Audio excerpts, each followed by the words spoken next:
ঢালিউডের জনপ্রিয় ও আলোচিত চিত্রনায়িকা শবনম বুবলি সম্প্রতি তার কেরিয়ার, সন্তান শেহজাদ ও ব্যক্তিগত জীবন নিয়ে বেশ খোলাখুলি কিছু কথা বলেন।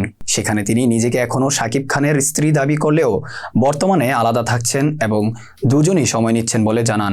এছাড়া অপু ও বুবলিকে কখনো একসঙ্গে শাকিব খানের বাসায় দেখা গিয়েছে কিনা এমন প্রশ্নের জবাবে বুবলি বলেন, দেখা হয় আমাদের, খুব স্বাভাবিক। যখন দেখা হয়েছে আমি সর্বোচ্চ সম্মানটা দিতে চেষ্টা করেছি।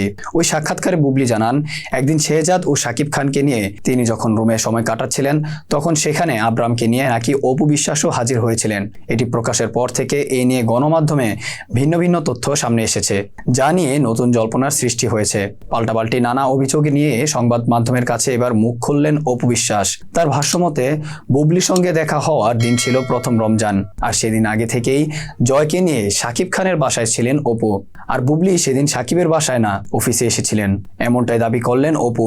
অপু আরো বলেন, আসলে এসব কথার ব্যাখ্যা দেওয়ার রুচি আমার একদমই নেই, কারণ প্রত্যেক মানুষেরই একটা ব্যক্তিত্ব থাকে। তো এই বিষয়ে কথা বলার আগে কিছু কথা সবার জানা দরকার। মূলত সেদিন আমার শ্বশুর শাশুড়ি, ননদ ও সাকিবের সঙ্গে আমাদের ইফতারের আয়োজন ছিল।